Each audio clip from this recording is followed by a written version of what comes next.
Alright, I'm bringing you a little treat today. We have this C6. I've been doing the motor on it. It's in other videos. I'm going to post this as a separate video. This car needs the torque tube rebuilt. So while the motor is out, it's a perfect time to pull that torque tube. I'm going to get that thing down. We're going to tear it down, and we are going to get it rebuilt, get all the parts, and rebuild the thing. The parts are still on order, but I'll have them shortly. Yeah, let's get started. Let's get this torque tube down.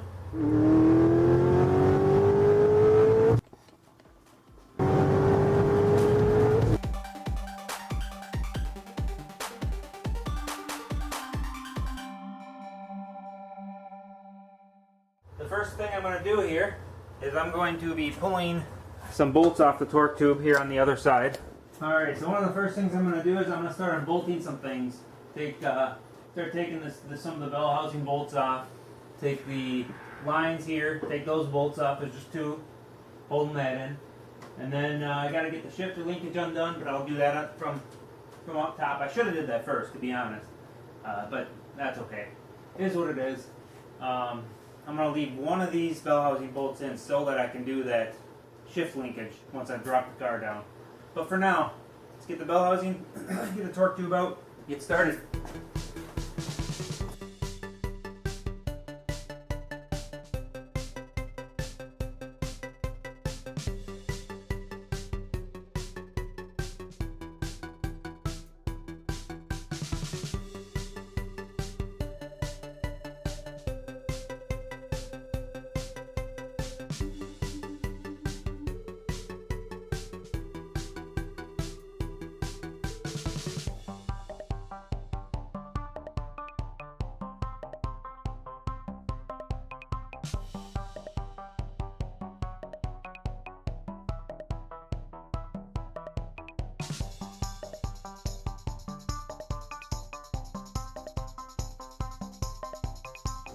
Alright, so I'm about to pull this thing. You guys can't see this, but underneath here, there was this cover. There's this cover piece. It's, I think an airbag thing. Yeah, some kind of passenger airbag light. I just had to pop this out. It's got this you can kind of grab a hold of and pull up on it. I think somebody added that, though. That looks like for a switch or something. Anyway, these little tabs here, so you just have to lift up on this. These tabs will release. You can pull that out, unplug it, get it out of the way. And then right behind there, there's two 7mm. Head bolts, so I'm going to zip those out. Take those out, I drop them here in the compartment. And the shifter knob, there's a Torx bit on the other side from where you're at. It is a T25 on this car, I guess. Comes right off when you do that. Now this bellow can come over top of this. Now this dash is cracked already, so somebody has broken this once before I even got into it. But I have to pull this out of here. Kind of lift up and back to get it out. You know what? Maybe I'm gonna. Okay, there's that. See, this got a crack here. That was before I got to it, so just want to make sure I make note of that. Oh, I'm gonna admit here that this is the first one I've done that actually has this insulation here. That must be the stock insulation. Oh.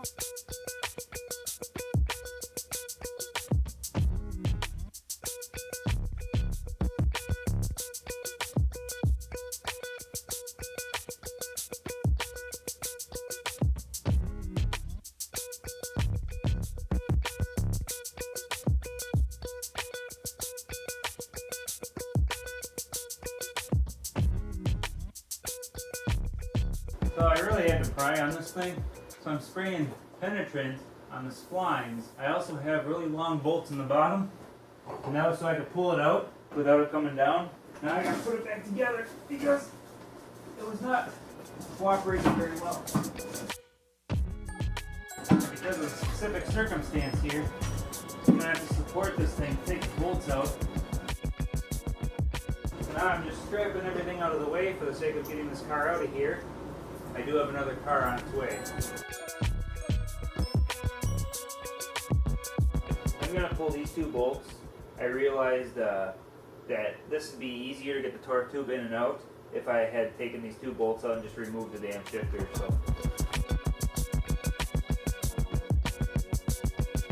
So I used good. There's a giant snap ring here, there's a little one here. I'm going to take the giant one out and hopefully pull the whole assembly through. That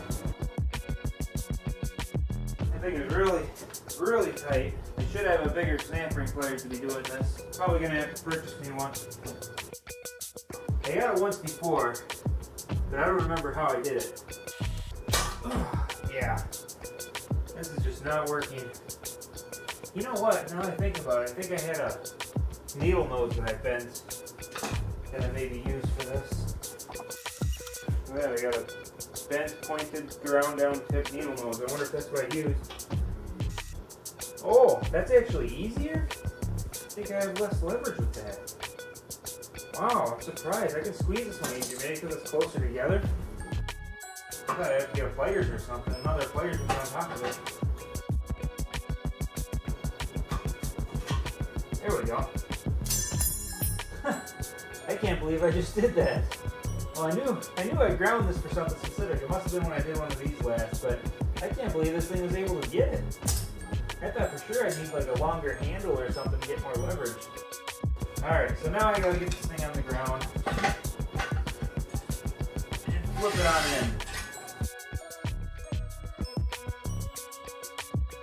in. Now normally I'd use like a brass hammer and a hammer, but this input shaft is shot on this thing, so I'm just going to take a hammer and hit the damn thing. It's already jumped. So there's the guts of the torque tube. Now I can take the tube itself and set it off to the side. One little interesting thing about these torque tube, or drive shafts, is these things are puny. I mean, this is a small drive shaft. Look at the size of it compared to my hand. I mean, I don't have very big hands, and this thing is pretty darn small. So it's amazing the amount of power a person can actually push through this teeny little drive shaft, considering it's an aluminum drive shaft too yet. Now these bolts holding everything together, they do have a Loctite on it, and you want to be sure to make sure you put Loctite back on it when you put it back together. The last thing you want is to have this drive shaft come apart in the vehicle while going down the road. Now this is a centering block to center the aluminum drive shaft. And I'm looking for wear. Checking the bushing, or the joint here. Looking for wear on that as well. Checking the bearing. I'm doing a full rebuild kit. It's not going to be, I don't know if it's necessary, but I just got the kit anyway. The problem I have with this thing is right here. Actually, I'll bring that up. If you look at this guy, look at how nasty that groove is. Let me do this. Look how nasty that groove is in there. Thing is so worn out right there, and then on this side it's not that bad. So it's like it's almost like it's out of balance. Suppose maybe what I'll do when I get it back together, probably should have did it before I took it apart, but oh well, too late now. I'll hook my drill up to this and just spin the drive shaft as fast as I possibly can, and see if I feel any kind of shaking or anything. Might not be a bad idea just to try that. But this guy's getting replaced. I don't have to waste my time taking this bearing off because that's also getting replaced. And what I'll do is I'll just take the new bearing, put it on the new piece, be good to go. Wow! I'm going to put that in the vise and do that later. I didn't expect that to be that tight. That Loctite's really holding it on there. Geez, the majority of the weight in this thing's got to be just in the two ends. Yeah, because the drive shaft weight is nothing.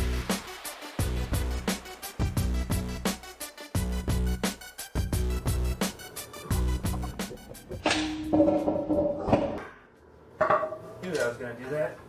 Pinched me right in the chest too. I didn't expect that, but I knew it was going to snap off there like that.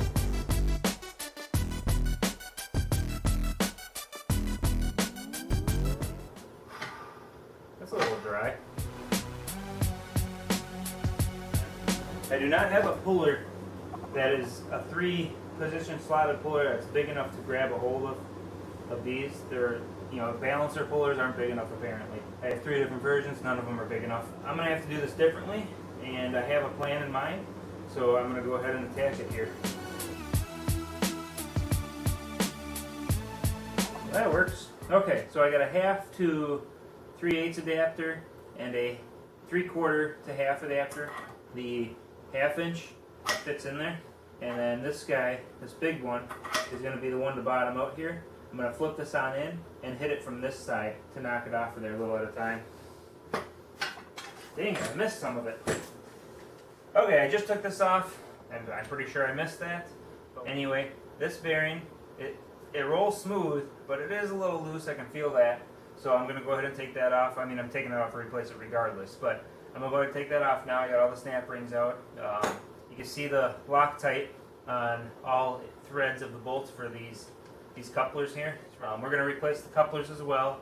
They actually look like they appear to be in good shape, which is surprising, but I'm still going to replace them. When the torque tube is available and out, if you got a lot of miles on it, just do it. It's well worth the extra money. I think I got it from RPM. I think the kit was $375 or $400, something like that. This thing was crazy. This thing was like $275 just for this little piece of metal. I mean, what the hell? Why? But I suppose it's some kind of special hardened steel. I got that coming. I have the whole kit coming. We're going to go ahead and get it all put in.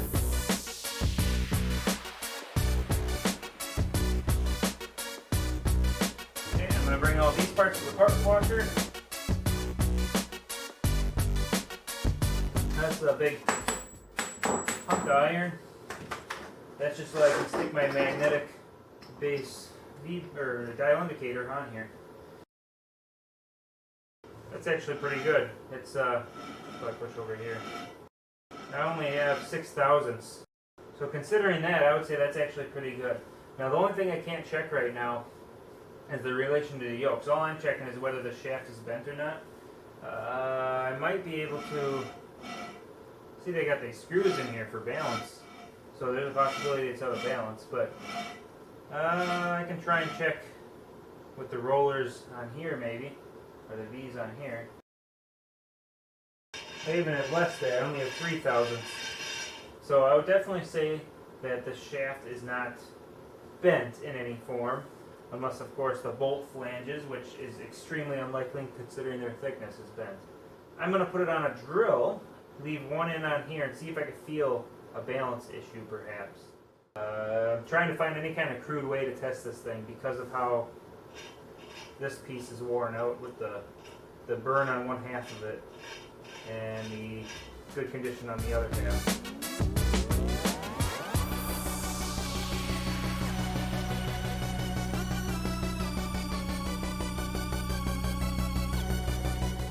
Alright, so I have verified this thing is off balance. It's definitely confirmed. I mean, I marked it up and checked as much as I could. No question, it's out of balance. And in my mind, that's no question as to why this thing is worn out as crummy as it is.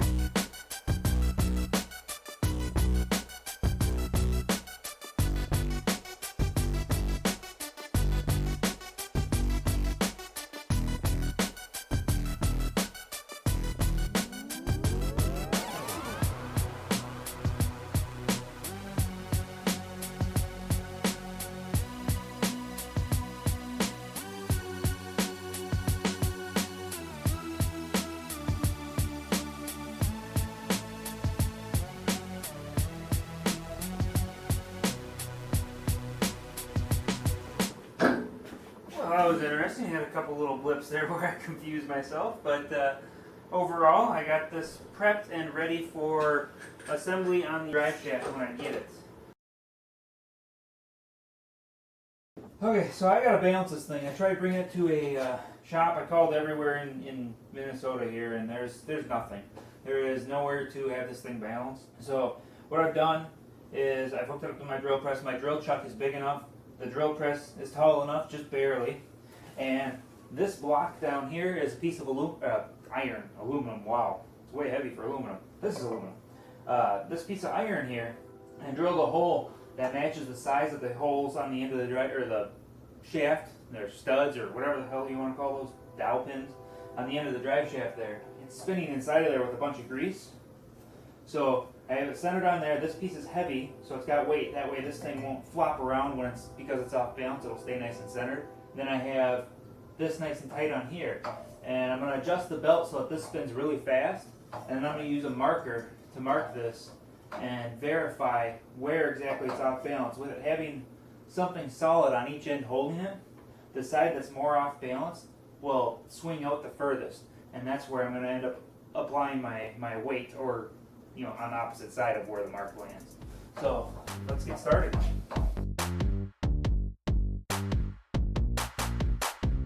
That is definitely spinning fast enough. So I'm going to go ahead and grab my marker here and get started on that.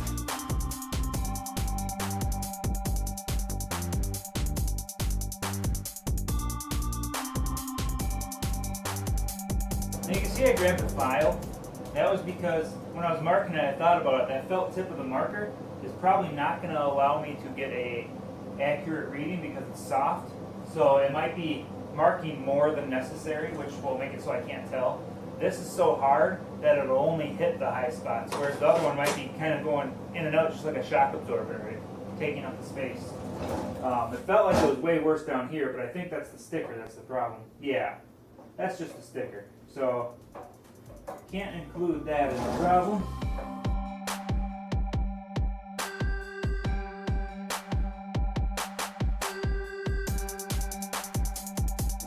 I'm going to try a hose clamp. I'm not going to leave it on there, but I just want to get an idea and see if it helps before I break out the welder and do all that garbage.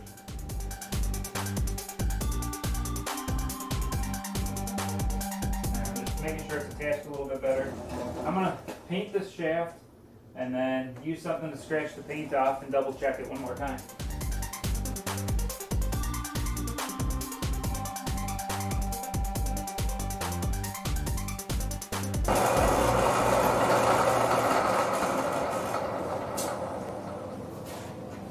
Okay, that last little pass with the scraper, that showed me that it's definitely this end that's off, not this end. I could feel it. I could feel it vibrating decent over here, really bad about here, and then it was smooth after this, up and above here. So I know that the main balance issue is on this bottom half here.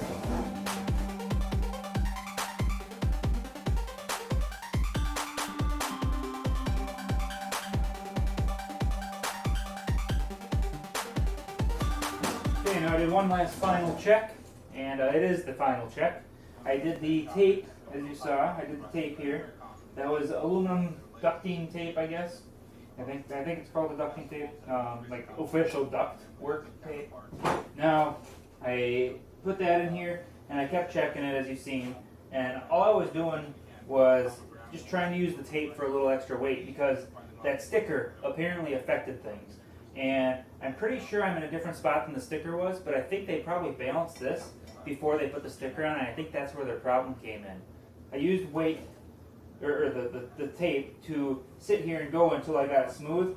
Now I just checked it one more time, and I can see the nicks kind of go all the way around. No matter, I hit it here, here, here, here. I just kind of hit it everywhere. And I just barely hit it this round, just to see where it would land, and everything is hitting dead nuts now. And I also sanded this down, as you've seen, and that was to try and get rid of the high spots on here because it had that nasty melted area. And I sanded it down far enough to get past the melted area. So this is centered as best as it can be. It's still, if you put your hand or whatever on here, this still feels like it's vibrating, but you put it on the shaft and it's smooth. And that's more important than what this is doing. This is just oblong now, and I'm probably using the tape to counter the messed up spot that this was. I don't know why that end is the end that I needed to add the tape to, but for some reason it worked. Whatever the case, it is nice and true now. It's spinning perfectly now. I'm going to let it go. I'm going to put this sucker back together here. So I'll get this off of here, clean up all the grease after I shoot one more coat of paint on here, and then we'll get the torque tube assembled. Hopefully I didn't get too much paint on my face there, but I definitely felt paint hitting me in the face when I was doing these ends. It must be slinging off the end there. Oh yeah, I can see where it was flying off. Oh well, if you see paint on my face for the rest of the day, just ignore that. Or laugh at it, your choice.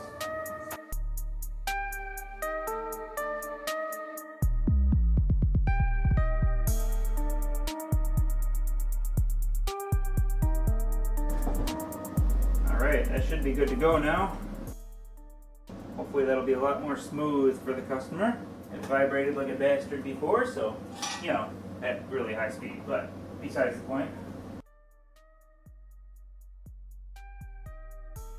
Alright, there we have it. It's It's rebuilt, ready to go back in.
Well, that wraps up today's little special edition.